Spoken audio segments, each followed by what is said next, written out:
بسم اللہ الرحمن الرحیم۔ السلام علیکم ورحمۃ اللہ وبرکاتہ۔ ایک تاجر تجارت کی غرض سے شام کے شہر حلب کی جانب روانہ ہوا۔ راستے میں طوفان باد و باران نے آ لیا۔ برف باری کی شدت سے سڑکیں بند ہو گئیں۔ اس تاجر نے ایک گھر کے دروازے پر دستک دی۔ گھر والوں نے دروازہ کھولا۔ اس نے بتایا کہ وہ مسافر ہے، رات گزارنا چاہتا ہے۔ گھر والوں نے اسے خوش آمدید کہا اور اپنے گھر کے دریچے کھول دیے۔ گھر میں میاں بیوی اور ان کا اکلوتا نوجوان بیٹا رہتا تھا۔ دو کمروں میں سے ایک میں ان کا بیٹا اور دوسرے میں اس کے والدین سو جاتے تھے۔ گھر والوں نے مہمان کو بٹھایا اور کھانا پیش کیا اور پھر اس کے پاس بیٹھ کر گفتگو شروع کی۔ تاجر نیک دل آدمی تھا۔ اس نے میزبانوں کو تفصیل سے اپنے حالات سے آگاہ کیا اور بتایا کہ اس کے پاس ایک خطیر رقم موجود ہے جسے وہ مال تجارت خریدنے کے لیے لایا ہے۔ رات دیر تک باتیں ہوتی رہیں۔ یہ گفتگو میزبان کی بیوی بھی سن رہی تھی۔ اسے پتہ چل گیا کہ ہمارے مہمان کے پاس بھاری رقم موجود ہے۔ سوتے وقت اہل خانہ نے مہمان کے لیے نئے بستر کا اہتمام کیا۔ اس پر مہمان لیٹ گیا۔ دوسرے کونے میں ان کا بیٹا لیٹ گیا۔ بیوی نے اچانک خاوند کے سکان میں سرگوشی کی کہ ہم آخر کب تک فکر و فاقہ کی زندگی گزارتے رہیں گے۔ ہمارا مہمان مالدار آدمی ہے، ایک بڑی رقم اس کی جیب میں موجود ہے۔ ہمیں رقم کی شدید ضرورت ہے۔ اگر ہم چاہیں تو راتوں رات امیر بن سکتے ہیں۔ مگر وہ کیسے؟ خاوند نے پوچھا۔ اس وقت ایسا نادر موقع ہے جو شاید کبھی نہ آئے۔ اس کی بیوی نے اسے ورغلایا۔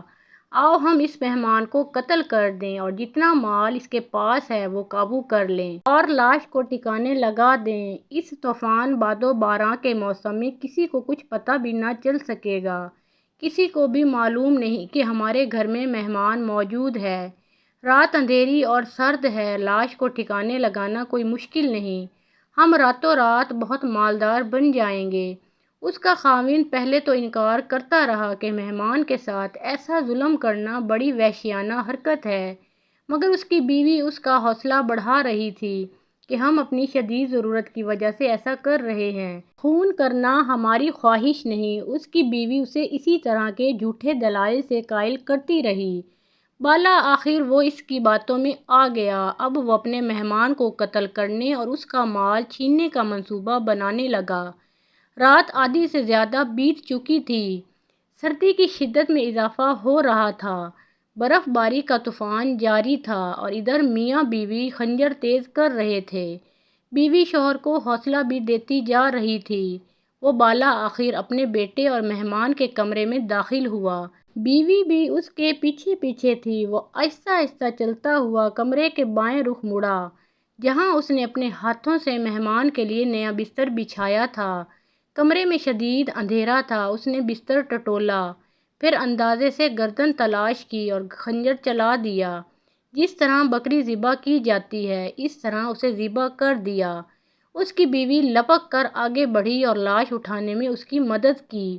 دونوں میاں بیوی دروازے پر لاش کھینچ کر لائے تو اچانک بجلی چمکی اور یکا یک ان کی آنکھیں پتھرا گئیں۔ یہ لاش ان کے اکلوتے بیٹے کی تھی۔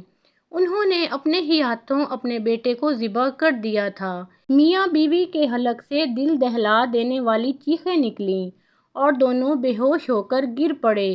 چیخیں سن کر مہمان بھی جاگ اٹھا اور ان کے ہمسائے بھی بھاگ بھاگ کر آئے۔ انہوں نے ان پر ٹھنڈے پانی کے چھینٹے مارے تو انہیں ہوش آیا۔ پولیس کو اطلاع ملی اور وہ فوراً پہنچ گئی۔ تھوڑی سی تفتیش کے بعد پولیس والے اصل حقائق تک پہنچ گئے۔ اتفاق یہ ہوا تھا کہ جب رات کو اس کا والد مہمان کو الوداع کہہ کر اپنے کمرے میں چلا گیا تو مہمان اور اس کا بیٹا خاصی دیر تک باتیں کرتے رہے۔ اس دوران اچانک لڑکے پر نیند نے غلبہ پا لیا اور وہ باتیں کرتے کرتے مہمان ہی کے بستر پر سو گیا۔ مہمان نے اسے جگانا مناسب نہ سمجھا۔ وہ چپکے سے اٹھا اور اس لڑکے کے بستر پر آ کر سو گیا۔ اس واقعہ کے بعد دونوں میاں بیوی کو جیل بھیج دیا گیا اور ان کے بیٹے کو ہمسایوں نے دفن کر دیا۔ اس طرح ان لالچی میاں بیوی کو اپنے کیے کی سزا مل گئی۔ محترم ناظرین، مزید اسلامی واقعات اور سبق آموز کہانیاں سننے اور دیکھنے کے لیے ہمارے اس چینل کو سبسکرائب کریں اور ویڈیو پسند آئی ہو تو لائک شیئر ضرور کیجیے۔ اللہ ہم سب کا حامی و ناصر ہو۔